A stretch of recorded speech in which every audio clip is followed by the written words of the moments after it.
আমি বিশ্বাস করি যে একটা হাউসহোল্ডের মেন চালিকা শক্তি হচ্ছে তার নারী।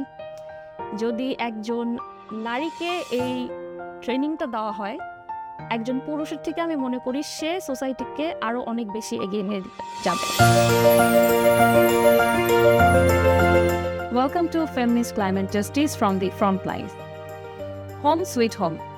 আমরা সারা দিন সব কাজের পরে যে যার ঘরে ফিরে যাই শান্তির খোঁজে, কিন্তু আমাদের সবার যে ঘর পৃথিবী, সেই পৃথিবী আজ সবচেয়ে বেশি ঝুঁকির মুখে। জলবায়ু পরিবর্তনের সবচেয়ে বড় ঝুঁকির মুখে আছে বাংলাদেশ। সেই বাংলাদেশি জলবায়ু অর্থায়নের একটা বড় বাধা আছে। 22 এপ্রিল আর্থ ডে, আর আর্থ ডে উপলক্ষে আমাদের এই বিশেষ পডকাস্ট। আজকের পডকাস্টে আমরা আলোচনা করব বাংলাদেশের জলবায়ু অর্থায়ন, ভবিষ্যৎ ঝুঁকি, আদিবাসী জ্ঞান এবং উদ্ভাবনের সম্ভাবনা নিয়ে। আমি মাহবুবা জারিন ডায়না আপনাদের সাথে আছি, এবং আমাদের সাথে আজকের অনুষ্ঠানে গেস্ট হিসেবে আছেন AKM Sohel, additional secretary, UN wing chief, economic relations division. Welcome sir. Thank you. এরপরে আমাদের সাথে আছেন doctor Ainul Nishat sir, professor emeritus, centre for climate change and environmental research, BRAC university. এবং এরপরে আমাদের সাথে আছেন দুজন তরুণ অংশগ্রহণকারী। প্রথমে আছেন Okhing Chak, founder green review. Welcome Okhing. এবং এরপরে আছেন Zarin Tasnim, co founder for the light. Thank you. প্রথমেই আমরা যেতে চাই সোহেল স্যারের কাছে। বাংলাদেশ বিশ্বের অন্যতম জলবায়ু ঝুঁকিপূর্ণ দেশ, তবুও আমরা আসলে প্রয়োজনীয় অর্থায়নের খুবই সামান্য অংশটা আসলে পাই। এখানে আমাদের প্রধান বাধাগুলো আপনি কি মনে করছেন? এবং গ্রিন ক্লাইমেট ফান্ড, এই ফান্ডটা আমরা আসলে যথাযথভাবে কেন ব্যবহার করতে পারছি না? অন্যান্য দেশের ক্ষেত্রে আমরা আসলে কোন জায়গাটাতে পিছিয়ে আছি? অনেক ধন্যবাদ প্রশ্নটার জন্য। Very relevant question. বিষয় হচ্ছে বাংলাদেশ আসলে জলবায়ু অর্থায়নে যে খুব পিছিয়ে আছে তা না। একটা ভ্রান্তি আছে জনমনে, সেটা হচ্ছে যে আমরা হয়তো খুব কম টাকা পাচ্ছি। আমরা যদি দেখি ফান্ডিং সোর্সেস যেগুলো আছে, তার মধ্যে UNFCCC মেকানিজমে 6টা উইন্ডো আছে।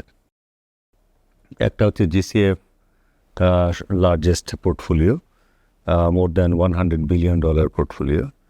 তারপরে জেফ আছে, অ্যাডাপ্টেশন ফান্ড আছে, তারপরে SCCF আছে, special climate change fund, LDCF আছে।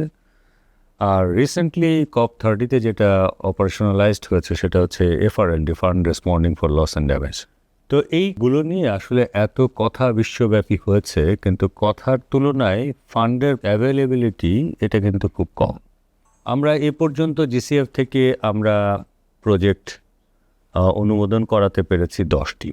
টোটাল ফিগারটা কিন্তু হচ্ছে $464 মিলিয়ন, যেখানে আমাদের প্রতি বছর, এবং এটা হচ্ছে অল টুগেদার, এবং এটা হচ্ছে 2015 সাল থেকে টিল টু ডেট মাত্র $464 মিলিয়ন, এবং তার মধ্যে $250 মিলিয়ন হচ্ছে লোন। তো তাহলে আমরা লোন ছাড়া প্রাপ্তিটা কতটুকু, তাই না? খুবই সামান্য। আপনি যেটা বলবেন তাহলে তো আসলেই আমরা কম পেয়েছি। কিন্তু বাংলাদেশ এই 10টা প্রজেক্ট অনুমোদন করাতে পেরে কিন্তু পৃথিবীর মধ্যে প্রথম 5টা দেশের মধ্যে একটা দেশ যার কপালে 10টা প্রজেক্ট জুটেছে। তার মানে গ্লোবাল ফাইন্যান্সিং যে উইন্ডোগুলো থেকে ওদের সিস্টেমটাই এমন করে রাখা আছে যে প্রয়োজনের তুলনায় আপনার প্রয়োজন মেটানোর জন্য পর্যাপ্ত ফান্ড ওখান থেকে পাওয়ার সম্ভাবনা UNFCCC মেকানিজম এখন পর্যন্ত সফল হয়নি। আমরা কিন্তু শুধু ভালনারেবল না, আমরা second largest climate exposed population. আমাদের ERD থেকে প্রতি বছর অলমোস্ট $8 থেকে $10 বিলিয়ন জোগাড় করতে হয়। সেখানে মাত্র $464 মিলিয়ন যদি 15 সাল থেকে হয়। তো সমস্যার মধ্যে প্রধান সমস্যা সেটা হচ্ছে যে এই অ্যাক্সেস করার ক্ষেত্রে, ফান্ডগুলো অ্যাক্সেস করার ক্ষেত্রে ইজ নট ভেরি ইজি।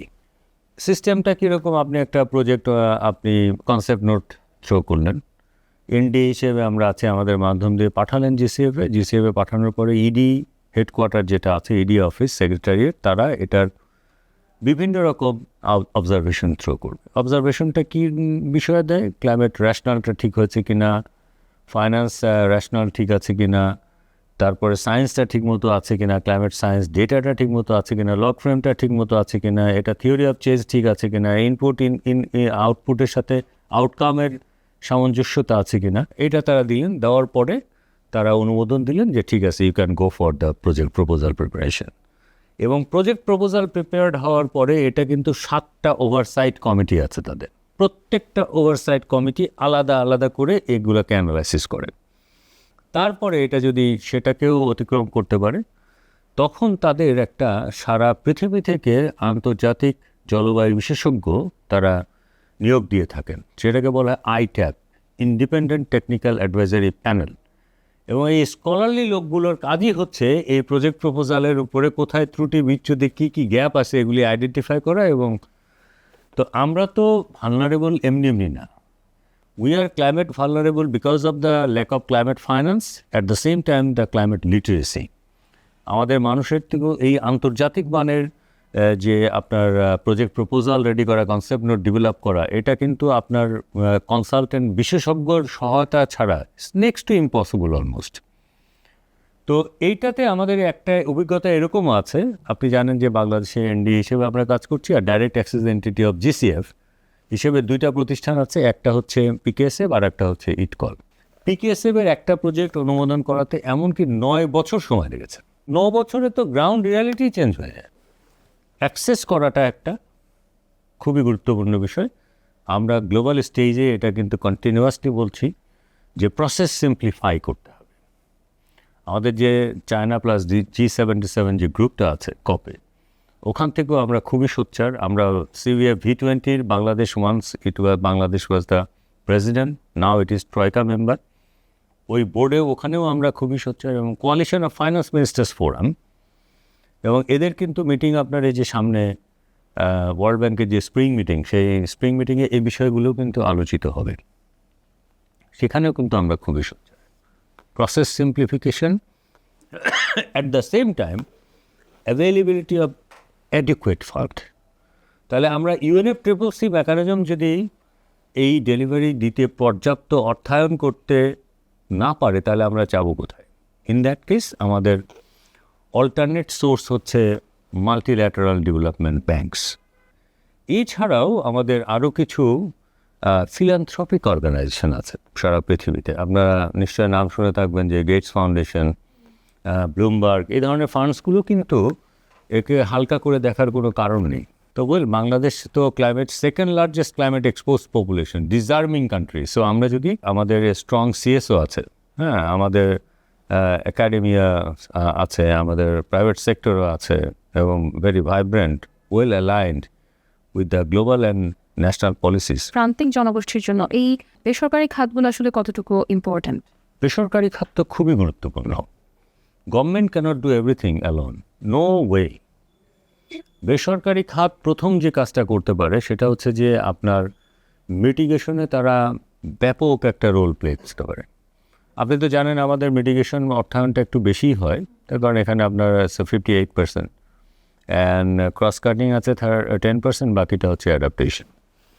এটা তারা কাজ করতে পারে 1 নম্বর। তারপরে বেসরকারি খাত সবসময়ই আপনি জানবেন যে ইনোভেটিভ। কিন্তু আমাদের যে ট্র্যাডিশনাল ফাইন্যান্সিং আছে, যে শুধু গ্র্যান্ট, সে মান্ধাত্তার আমলের গ্র্যান্ট আর লোন, নো, আমাদেরকে কিন্তু ফিউচারিস্টিক চিন্তাভাবনা করতে হবে। সেই চিন্তাভাবনার অংশ হিসেবে আমরা এখন যেটা ভাবছি সেটা ব্লেন্ডেড ফাইন্যান্স আছে, আমরা ইকুইটি ফাইন্যান্সিংয়ের কথা ভাবছি, আমরা ক্যাপিটাল মার্কেট এর কথা ভাবছি, ক্রেডিবল ক্যাপিটাল মার্কেট থেকেও আমরা ফাইন্যান্স পেতে পারি।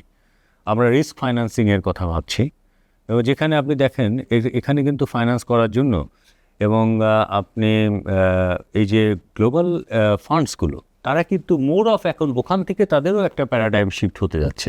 তারা এখন চায় যে তাদের ফান্ডগুলো ক্যাটালাইটিক ফান্ড হিসেবে ওই ইনোভেটিভ ফাইন্যান্সিংয়ের সাথে ব্রিজ করুক। হ্যাঁ, যে তারা $100 মিলিয়ন দিবে, এটার সাথে আপনার ইকুইটি ফাইন্যান্সিং হিসেবে দিবে, দেন প্রাইভেট সেক্টর এটাকে ক্যাচ করবে। এবং এটা তো ফাইন, আপনার লাভেও আছে, লসেও আছে। সো ইকুইটি ফাইন্যান্সিং একটা ওনারশিপ ফাইন্যান্সিং, তাই না? তো সেই ধরনের কাজের ক্ষেত্রে কিন্তু আমরা ভবিষ্যতে প্রাইভেট সেক্টরকে তারা সবচেয়ে ভালো করবে। ইনোভেটিভ ফাইন্যান্সিং এর পাশাপাশি তারা আপনার মিটিগেশনের কথা তো বললামই, এবং আরও কিছু ফাইন্যান্সিং আছে যেগুলো, যেমন ধরেন আপনার ফিলান্থ্রপিক্সগুলো কিন্তু গভর্নমেন্টের সাথে নর্মালি খুব বেশি একটা কাজ করতে মানে স্বাচ্ছন্দ্য বোধ করে না, ম্যাক্সিমাম ক্ষেত্রে আমরা দেখেছি। সেটা সেক্ষেত্রে কিন্তু সিএসও এবং private sector is the good sources, তারা কিন্তু এগিয়ে আসতে পারে। Thank you so much sir for your valuable answer. আপনাকেও ধন্যবাদ, আপনার মাধ্যমে যারা শুনছেন তাদেরকে ধন্যবাদ। Thank you sir. এরপরে আমাদের সাথে আছেন ফর দ্য লাইটের সহ প্রতিষ্ঠাতা কো ফাউন্ডার জারিন তাসনিম। জারিন, আপনার কাজ মূলত আসলে সোলার লাইটিং নিয়ে। তো এই সোলার লাইটিং মানুষের ডেইলি লাইফকে কিভাবে বদলে দিচ্ছে, এবং এই সোলার লাইটিং প্রান্তিক জনগোষ্ঠী থেকে আরও বেশি উদ্ভাবক তৈরি করতে আপনারা কি ধরনের ডিফিকাল্টিস ফেস করছেন? এবং যদি আমি আরও একটু জানতে চাই, নারী উদ্যোক্তারা আসলে এই ক্ষেত্রে কি কি চ্যালেঞ্জের মুখোমুখি হচ্ছেন?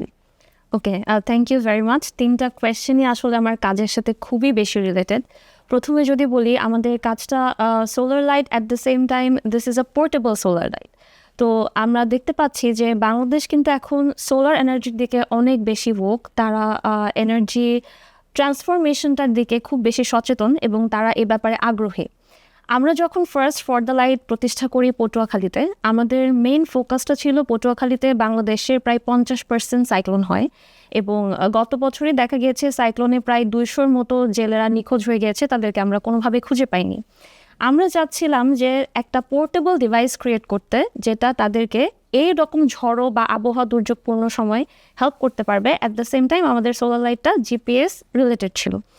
যখন আমরা ফার্স্ট আমাদের ট্রেনিংটা ওখানে করতে গেলাম, এবং আমরা কি করলাম, আমাদের উদ্যোগটা একটু ভিন্ন ছিল। যেহেতু আমরা একটু টেকনোলজি নিয়ে কাজ করছি, সাধারণত কী হয়, আমরা যখন টেকনোলজি নিয়ে কাজ করি আমরা ট্রেনিংয়ের ক্ষেত্রে পুরুষকে একটু প্রাধান্য দিই, কারণ আমরা মনে করি তারা হয়তো টেকনোলজিটা একটু বেশি ভালো করে বুঝতে পারবে। আমাদের ফার্স্ট ট্রেনিংটাতে আমরা ঘরে ঘরে গিয়ে নারীদের আহ্বান করলাম যে আমরা এরকম একটি ট্রেনিং দিতে চাচ্ছি, আপনারা আসেন। এবং the response was overwhelming. They were amazed and happy যে ও আমাদেরকে ট্রেনিং দেবেন। এবং আমরা যদি 50 জনকে ডাকি, 40 জনই চলে এসেছে ট্রেনিং নেওয়ার জন্য। যখন তাদেরকে আমরা লাইটটা সম্পর্কে জানালাম, বা তাদেরকে যখন আমরা আমাদের ভাবনাটা সম্পর্কে জানালাম, the cause was mainly not business related, but the women there were very innovative. তারা কি করলো, তারা ভাবলো যে ও এরকম একটি লাইট যদি মার্কেটে আসে, এবং আমরা যদি দেখা গেল হয়তো শুরুর দিকে আমরা এটাকে খুব একটা কস্ট এফেক্টিভ করতে পারবো না, তারা আইডিয়া নিয়ে আসলো যে আমরা একটা লাইট কিনবো এবং প্রয়োজনের সময় সেই লাইটটা আমরা বিভিন্ন জায়গায় ভাড়া দিব। এই আইডিয়াটা কিন্তু আমাদের ছিল না, এটা প্রান্তিক পর্যায়ে নারীরা নিয়ে আসলেন। সো আমি বলবো যে নারীদের ক্ষমতায়নের ক্ষেত্রে, বা সোলার ইন্টিগ্রেশনের ক্ষেত্রে, বা যে কোনো গ্রিন বিজনেসের ক্ষেত্রে প্রান্তিক পর্যায়ে ইনোভেশন বা প্রান্তিক পর্যায়ে আইডিয়া আমাদের থেকে বেশি আছে। সমস্যা যেটা স্যারও বললেন, সেটা হচ্ছে লিটারেসি বা অ্যাডভোকেসি বা নলেজ। ঠিক আছে, আমাদের একটা নলেজ হাব ক্রিয়েট করতে হবে। ফর দ্য লাইট এখন পর্যন্ত পটুয়াখালীতে প্রায় 200 উইমেনকে ট্রেনিং দিয়েছে, and counting still going on. ইনশাল্লাহ সামনে আমাদের ইচ্ছা আছে এটাকে পুরো বাংলাদেশে ছড়িয়ে দেওয়ার। সো এই নলেজ হাবটা আমরা যেটা ভাবছি যে শুধু নলেজ হাব ক্রিয়েট করলে বা ট্রেনিং ক্রিয়েট করলে হচ্ছে না। আবার যখন দেখা যায় যে আমরা এটা নিয়ে একটা ট্রেনিং ক্রিয়েট করতে চাচ্ছি, নারীদের কিন্তু বাসায় কিছু কিছু বাধ্যবাধকতা পেরিয়ে আসতে হচ্ছে। আমাদের তাদেরকে সোশ্যাল যে সিচুয়েশনটা, সেই ইম্প্যাক্ট ক্রিয়েট করে দিতে হবে। এবং লাস্টলি আমি যদি বলি যে আমার আহ্বান থাকবে জেনজি বা নিউ জেনারেশনের প্রতি। বর্তমান জেনারেশনটা কিন্তু কন্টেন্ট ক্রিয়েশনের, রাইট? এবং আমরা দেখতে পাচ্ছি যে আমাদের যে নিউয়ার জেনারেশন, তারা সবাই কন্টেন্ট ক্রিয়েটার হতে চাচ্ছে। I will applause that, please be a content creator. But সবাই আমরা সোশ্যাল মিডিয়াতে লাইফস্টাইল বা বিউটি ব্লগ না বানিয়ে আমরা কিন্তু সোশ্যাল এন্টারপ্রেনারও হতে পারি, তাই না?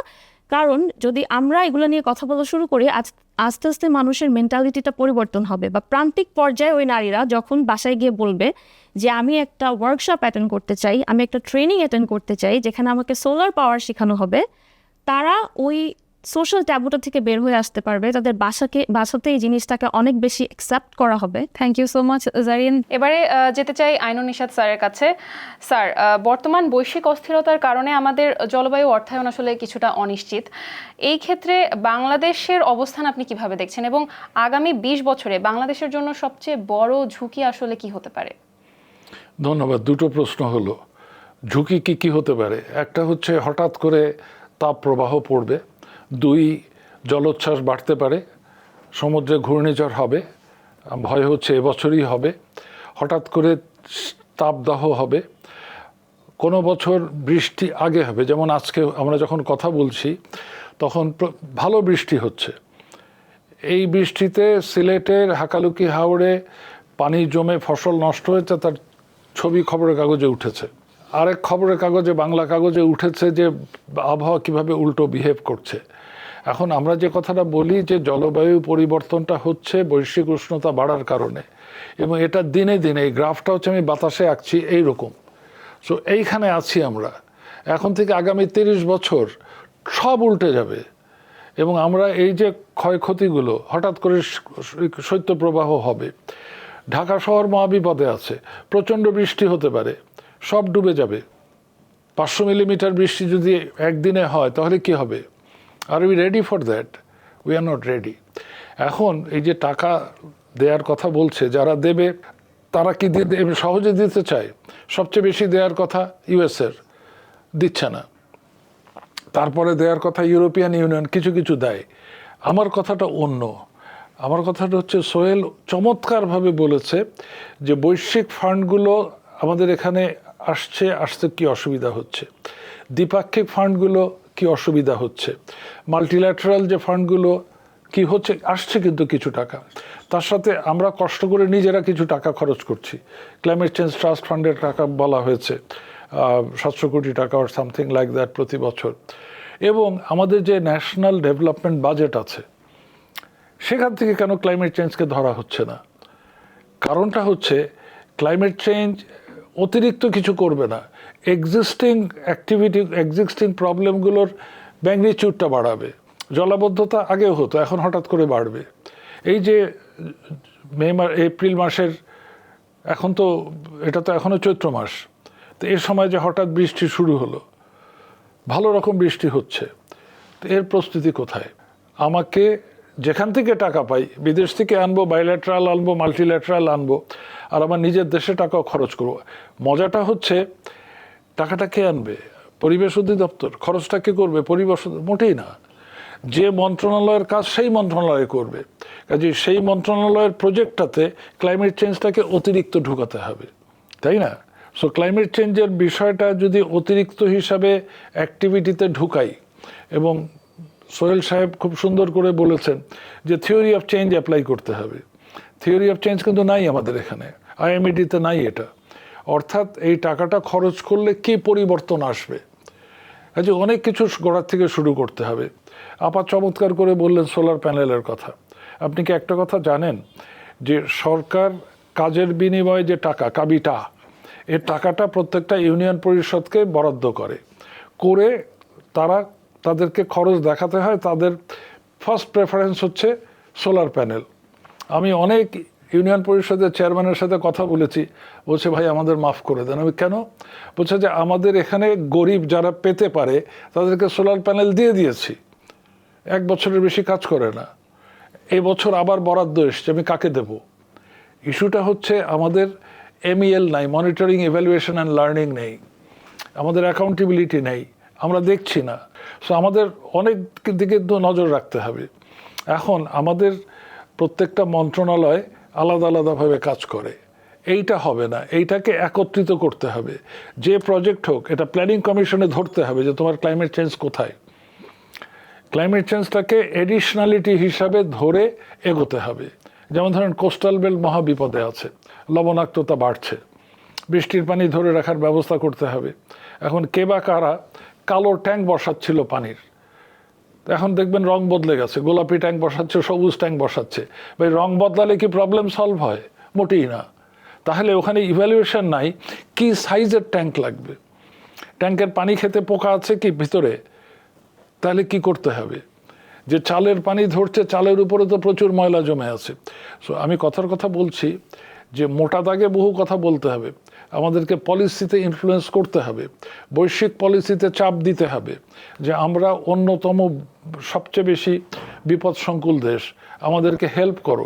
কিন্তু আমাদেরকেও দেখাতে হবে যে আমরাও এগোচ্ছি, তোমাদের হেল্প পেলে আমরা আরও দ্রুত এগোতে পারবো। স্যার, আর্থ ডে উপলক্ষে যদি আপনার কাছে জানতে চাই যে আপনার কি প্রত্যাশা, এবং এর সাথে ছোট্ট করে জানতে চাই ন্যাপ এবং এনডিসি 3.1 আমরা কাজ করছি, এই প্ল্যানে আসলে কোন জিনিসের অন্তর্ভুক্তিকরণ আপনি মনে করছেন সবচেয়ে বেশি জরুরি? দেখুন, ন্যাপ এবং এনডিসিটা হচ্ছে গ্লোবাল ডিমান্ডের পরিপ্রেক্ষিতে হচ্ছে। এখন এই এনডিসিতে আমরা চেষ্টা করেছি যে যতটুকু ডুয়েবল বাংলাদেশ যেটা অ্যাচিভ করতে পারবে সেইটা 5%, 5.2% হয়তো চেষ্টা করলে পারবে, সোলার প্যানেল, উইন্ড এনার্জি, বৃক্ষায়ন করে, বনায়ন করে। কিন্তু বনায়নও করলেও যেমন এই যে সরকার বিরাট পরিকল্পনা ঘোষণা করেছে, কিন্তু বলেনি কি গাছ লাগাবে, তারা বলেনি কোথায় লাগাবে, বলেনি কি স্পেসে লাগাবে, তাই না? এবং লাগানোর পরে সেটা টিকে থাকে যাতে তার জন্য কে কাজ করবে, তাকে তো দেখভাল করতে হবে। এবং এই দেখভাল করাটা স্থানীয় জনসাধারণকে সম্পৃক্ত না করলে হবে না। একই প্রিন্সিপাল গ্রহণ করা হচ্ছে অ্যাডাপ্টেশনে। আমি যেটা বলি যে আমাদের দেশে এখন সবচেয়ে বড় দুর্বলতাটা হচ্ছে local level adaptation, locally led adaptation. আপনি কেন্দ্রে সচিব কিংবা এমপি সাহেব কিংবা অন্যান্য ক্ষমতাধর ব্যক্তি দিয়ে স্থানীয় পর্যায়ের সমস্যা সমাধান করা সম্ভব না।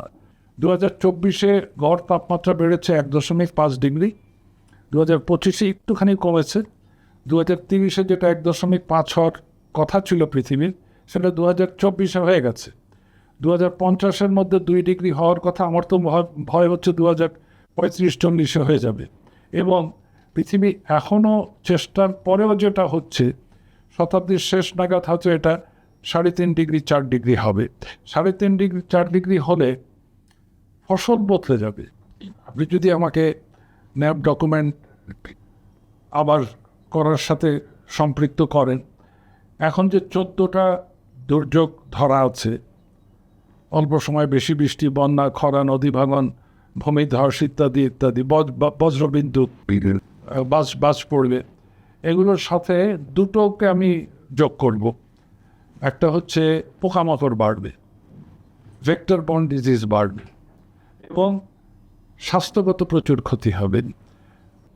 তো এই সমস্ত মিলে সরকারকে যেগুলো আর্জেন্ট প্রোগ্রাম, মাইগ্রেশন, খাবার পানির সমস্যা, ফসলের পর্যায়ক্রম, ফসলের ধরন, এগুলোর উপর প্রায়োরিটি দিতে হবে। ক্লাইমেট চেঞ্জের নিজস্ব ফান্ড যেটা আছে সরকারের, ক্লাইমেট চেঞ্জ ট্রাস্ট ফান্ড, এবছর বাজেটে কত টাকা দেবে আমি জানি না, কিন্তু আমি আশা করব, আমি চাইব যে নতুন সরকার এই ফান্ডগুলো অ্যালোকেট করবে প্রয়োজনের কথা মনে রেখে, রাজনীতির ভিত্তিতে না। এতদিন কিন্তু এটা পরিচালিত হয়েছে রাজনীতির ভিত্তিতে, যে এমপি সাহেব শক্তিশালী, সে টাকা নিয়ে গেছে।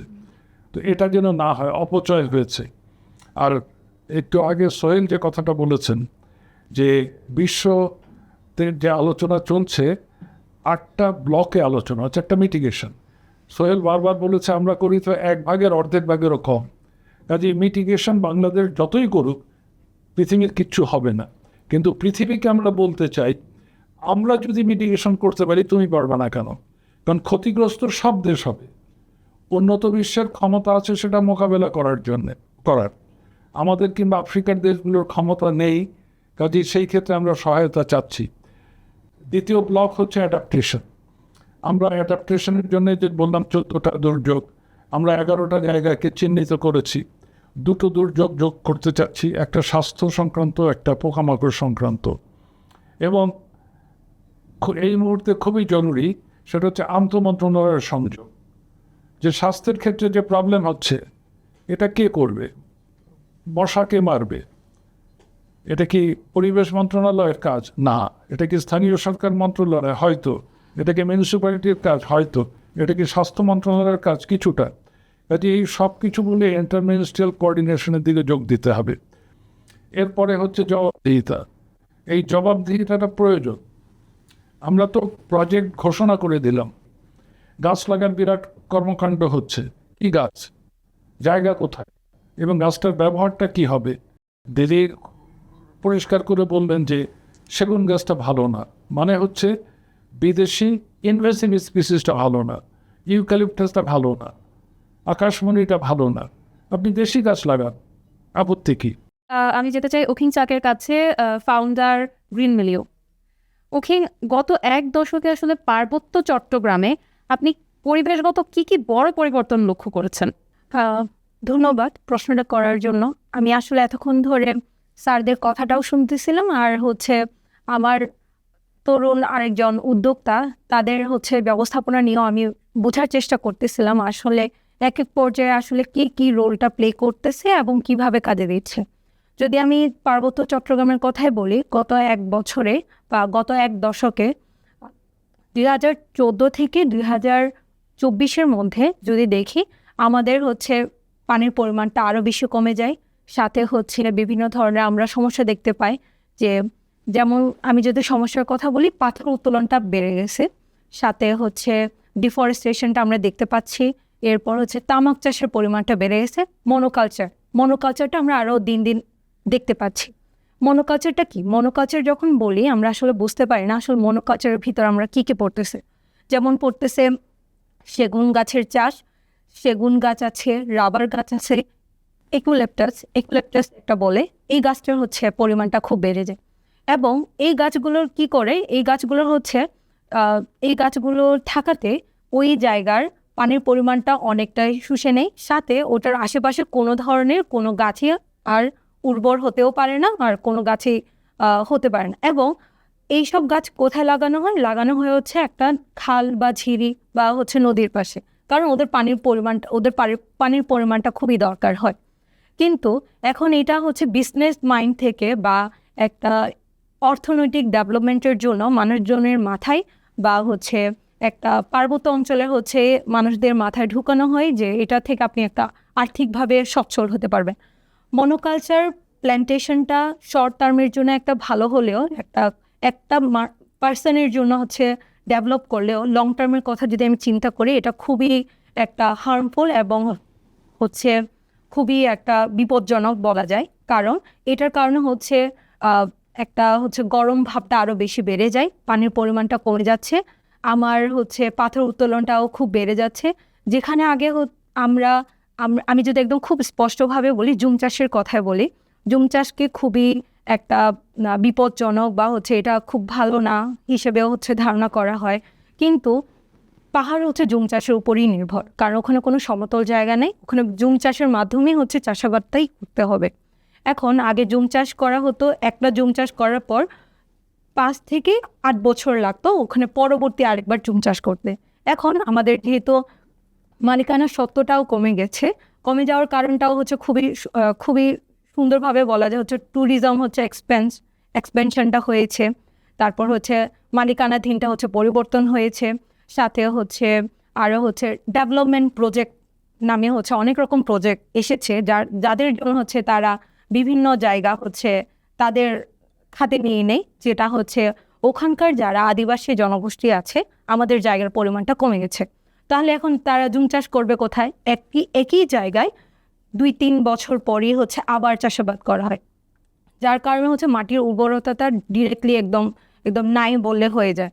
আগে যেখানে আমরা পুরোটাই নির্ভর ছিলাম আমাদের অ্যাডপ্টেশন বা ট্র্যাডিশনাল প্র্যাকটিসের উপর, এখন আমাদেরও সার দেওয়া লাগে, কারণ ওই মাটিতে আর বারবার চাষাবাদ করলেও ভালো ফলন আসে না। আমরা এই ধরনের আরও অনেক রকমই আমরা প্রবলেমের মধ্যে আমরা দেখতে পাই। তো আমার মনে হয় এইসব প্রবলেম দিন দিন আরও প্রকট হচ্ছে। মনোকালচার প্ল্যান্টেশন এটা যদি কমানো যায়, আমরা অনেকটাই পরিবেশটা, বায়োডাইভার্সিটিটা রক্ষা করতে পারবো। কারণ পাহাড়টাই আমাদের একমাত্র সোর্স, যেখানে আমরা বায়োডাইভার্সিটি, আমরা বিভিন্ন রকম প্রাণী দেখতে পাই বা বিভিন্ন রকম পশু পাখি বা বিভিন্ন রকম কালচার। আমরা যেহেতু প্রকৃতি নির্ভর একটা কমিউনিটি, যারা প্রকৃতির উপরই ধারণ করে আমরা বাঁচি। আমাদের আছে ভিসিএফটা যদি বলি, ভিলেজ কমন ফরেস্ট। এই ভিলেজ কমন ফরেস্ট আমি খুব সহজে যদি বলি, এটা কমিউনিটিরাই পুরোটাই পুরোটাই মেকানিজমটা কমিউনিটি পিপলরাই করে। একটা পাড়াবাসী একটা পাড়া তার একটা অংশ জুড়ে ছেড়ে দেয়, এই জায়গাটা হবে কি একটা 400 একর বা 1 একর ধরে ছাড়া হয় ওই কমিউনিটি।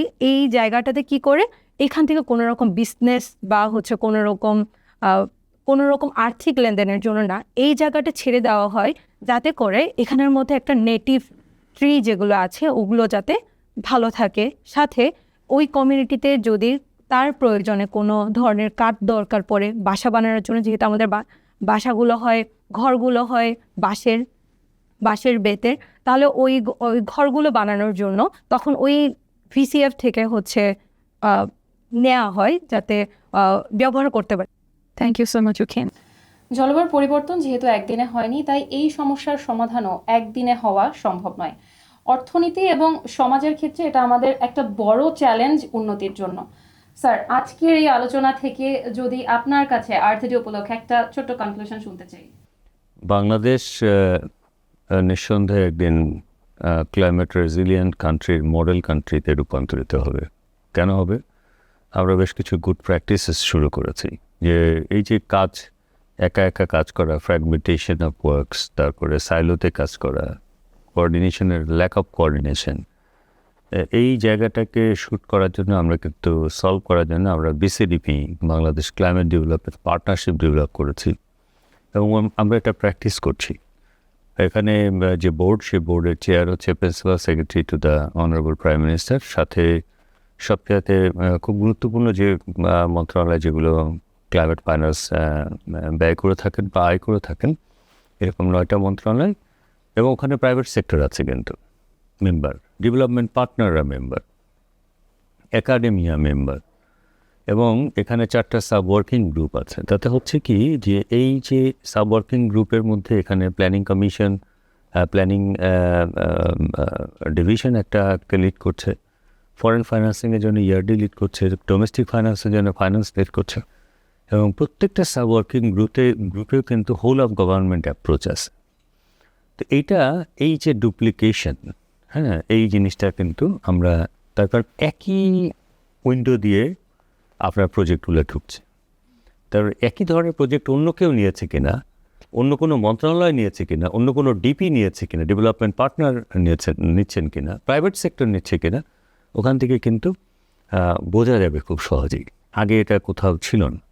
এবং ভালনারেবল কান্ট্রিগুলো, সারা পৃথিবীর ভালনারেবল কান্ট্রি, তাদের সাথেও আমরা কাজ করি বিভিন্ন গ্লোবাল স্টেজে। আমরা যখন কথা বলি তখন আমরা দেখেছি যে এই কোঅর্ডিনেশন মেকানিজমটা কিন্তু ইউনিক, ওদের দেশেও নাই। আমরা এটাতে সফল হলে হোপফুলি আমরা এটা অন্যান্য ভালনারেবল দেশগুলোতেও রেপ্লিকেট করতে পারব। আর আরেকটা জায়গায় আমরা খুব আশাবাদী যে আমাদের খুবই ক্রিয়েটিভ একটা জনগোষ্ঠী আছে, ইয়াং পপুলেশন, এবং আমাদের টোটাল ইনিশিয়েটিভগুলোই হচ্ছে হোল অফ গভর্নমেন্ট অ্যাপ্রোচে। We do not think only for the civil service.